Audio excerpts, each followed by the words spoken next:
La Bible en un an, la 15e journée, le livre de la Genèse, chapitre 31, verset 17, au chapitre 32, verset 22, le livre des Psaumes, chapitre 13, verset 1 à 6, le livre des Proverbes, chapitre 3, versets 7 et 8, l'évangile de Marc, chapitre 10, verset 13 à 31. Le livre de la Genèse, chapitre 31. Jacob se leva donc et fit monter ses enfants et ses femmes sur les chameaux.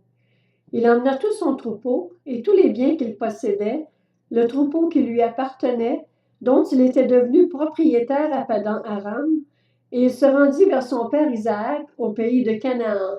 Laban était parti tondre ses brebis, et Rachel vola les téraphimes de son père.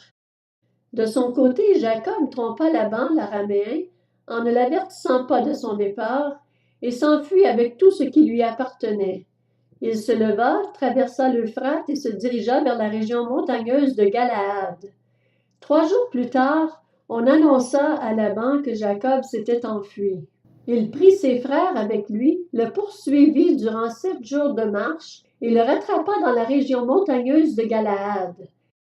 Cependant, au cours de la nuit, Dieu apparut en rêve à Laban, l'araméen, et lui dit « Garde-toi de parler à Jacob, que ce soit en bien ou en mal. » Laban rattrapa donc Jacob alors que celui-ci avait planté sa tente sur la montagne.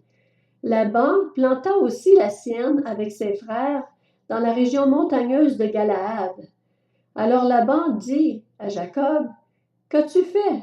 Pourquoi m'as-tu trompé et emmènes-tu mes filles comme des prisonnières de guerre?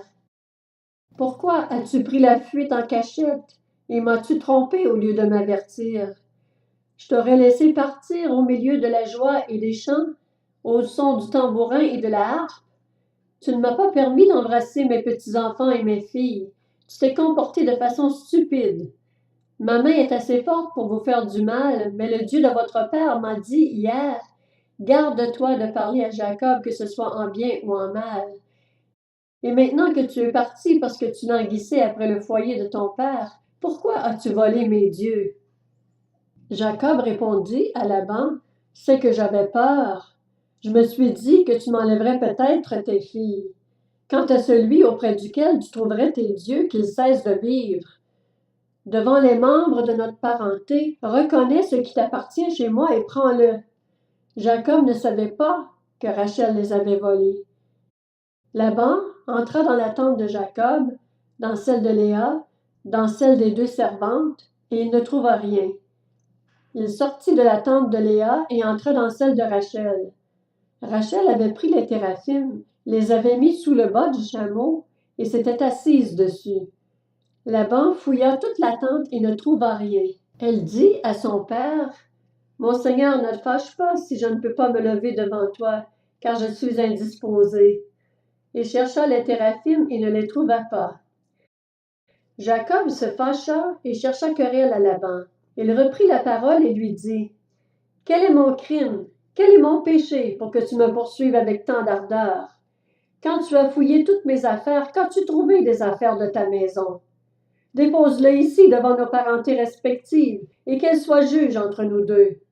Voilà 20 ans que j'ai passé chez toi. Tes brebis et tes chèvres n'ont pas avorté, et je n'ai pas mangé les béliers de ton troupeau. Je ne t'ai pas rapporté de bêtes trouvées déchiquetées, j'en ai payé le dédommagement.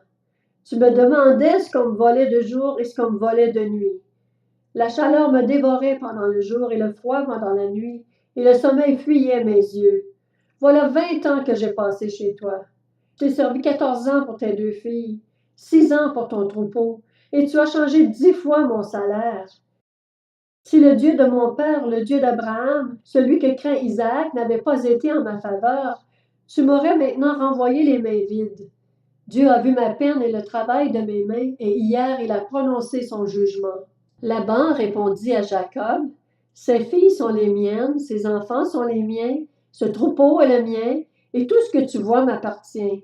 Que puis-je faire aujourd'hui pour mes filles ou pour leurs enfants, ceux qu'elles ont mis au monde? Viens maintenant, concluons une alliance, toi et moi, et que quelque chose serve de témoignage entre nous. » Jacob prit une pierre et la dressa en guise de monument. Jacob dit aux membres de sa parenté, « Ramassez des pierres. » Ils prirent des pierres et firent un tas. Ils mangèrent là, sur le tas. Laban l'appela Jegarsa Aduta et Jacob l'appela Galed. Laban dit, « Que ce tas serve aujourd'hui de témoignage entre toi et moi. » C'est pourquoi on lui a donné le nom de Galed. On l'appelle aussi Mitzpa parce que Laban dit, « Que l'Éternel veille sur toi et sur moi, quand nous nous serons perdus de vue tous les deux. Si tu maltraites mes filles et si tu prends encore d'autres femmes, ce n'est pas un homme qui sera avec nous, fais-y bien attention. C'est Dieu qui sera témoin entre toi et moi. » Laban dit à Jacob, « Vois ce tas de pierres et ce monument que j'ai placé entre toi et moi. Ils seront témoins que je ne dépasserai pas ce tas dans ta direction et que de ton côté, tu ne dépasseras pas ce tas et ce monument dans ma direction avec de mauvaises intentions. Que le Dieu d'Abraham et le Dieu de Nacor, c'est-à-dire le Dieu de leur ancêtre, soit juge entre nous. » Jacob prêta serment au nom de celui que craignait son père Isaac. Jacob offrit un sacrifice sur la montagne et invita les membres de sa parenté à manger. Ils mangèrent donc et passèrent la nuit sur la montagne. Le livre de la Genèse, chapitre 32. Laban se leva de bon matin, embrassa ses petits-enfants et ses filles et les bénit, puis il partit pour retourner chez lui. Jacob poursuivit son chemin et des anges de Dieu vinrent à sa rencontre. À leur vue, Jacob dit, « C'est le camp de Dieu. » Et il appela cet endroit Mahanaïm.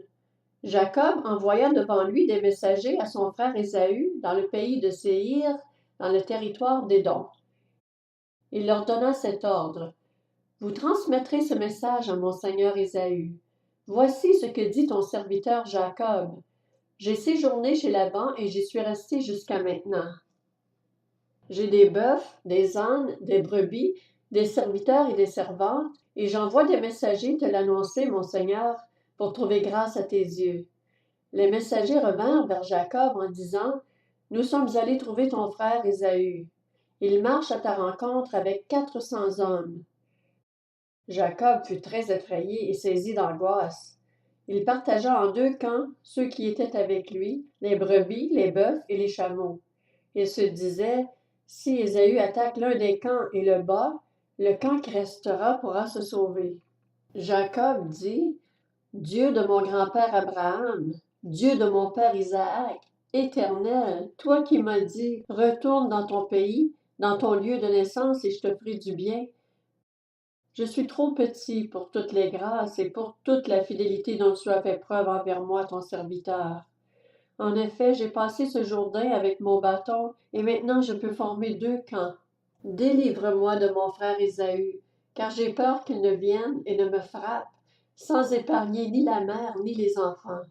C'est toi-même qui as dit, je te ferai du bien, et je rendrai ta descendance pareille au sable de la mer, si abondant qu'on ne peut le compter. » C'est à cet endroit-là que Jacob passa la nuit.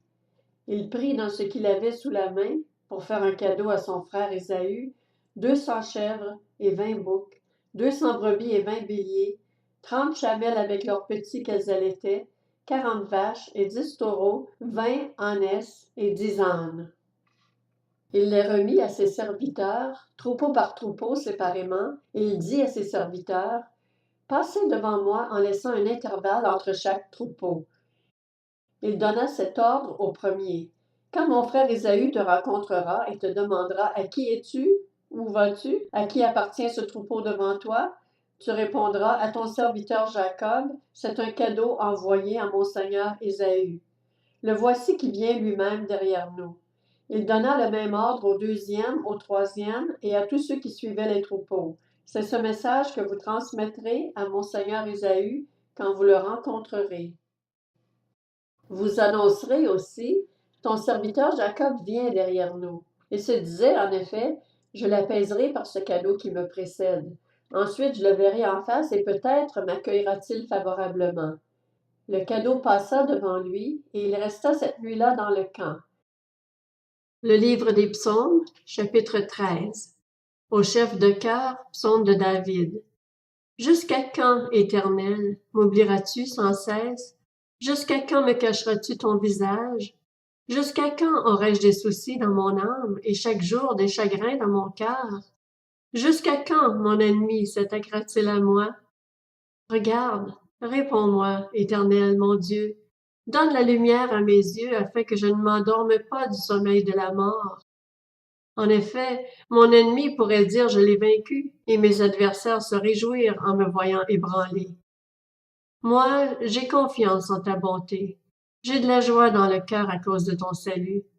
Je veux chanter en l'honneur de l'Éternel, car il m'a fait du bien. Le livre des Proverbes, chapitre 3. Ne te prends pas pour un sage, crains l'Éternel et détourne-toi du mal. Cela apportera la guérison à ton corps et un rafraîchissement à tes os. Évangile de Marc, chapitre 10. Des gens lui amenaient des petits-enfants afin qu'ils les touchent, mais les disciples leur firent des reproches. Voyant cela, Jésus fut indigné et leur dit, « Laissez les petits-enfants venir à moi et ne les en empêchez pas, car le royaume de Dieu est pour ceux qui leur ressemblent.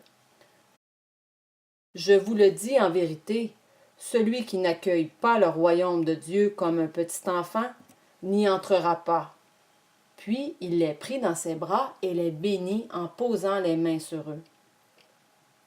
Comme Jésus se mettait en chemin, un homme accourut et se jeta à genoux devant lui. « Bon maître, lui demanda-t-il, que dois-je faire pour hériter de la vie éternelle? » Jésus lui dit, « Pourquoi m'appelles-tu bon? Personne n'est bon si ce n'est Dieu seul. Tu connais les commandements. Tu ne commettras pas d'adultère, tu ne commettras pas de meurtre, tu ne commettras pas de vol, tu ne porteras pas de faux témoignages, tu ne feras de tort à personne. Honore ton père et ta mère. » Il lui répondit, « Maître, j'ai respecté tous ces commandements dès ma jeunesse. » L'ayant regardé, Jésus l'aima et lui dit, « Il te manque une chose, va vendre tout ce que tu as. Donne-le aux pauvres et tu auras un trésor dans le ciel.